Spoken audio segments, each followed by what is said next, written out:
Come and spend the afternoon with me as a mom with 2 sets of twins. Does anybody else live at Target? Because I am there more than I am at my own house. We had to pick up a few things, and if you're Hawaiian or Filipino, you know the importance of Kokimon. They didn't have the big jug, so we settled for the small one. When I tell you this girl is so full of sass, y'all want a backyard oasis so bad, but it's so expensive. Y'all know Meman and I are huge Guardians of the Galaxy fans, so I had to pick up this lunchbox for him. Then we headed off to look at the towels. Y'all, the towels range between $7 and $22, and they all feel like crap. Where do y'all get your towels at? Y'all, I got this candle when we were there. It smells so good. I use candle warmers because when I was in my early 20s, I knew a girl whose house burnt down because of a candle. So I'm just super paranoid. Anyway, now it's time to clean up. Having 2 sets of twins means I'm always doing dishes.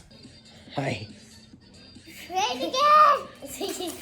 Having this little window right in front of the sink is really nice because I can see what the kids are doing. Here's a little hack. You can get this strainer from the kitchen set in IKEA. I use it to dry cups and things that aren't dishwasher safe. It's field day. Field day. Hey, buddy. You got some crusties on your nose. Hi, Tita. You want to go get the new glasses?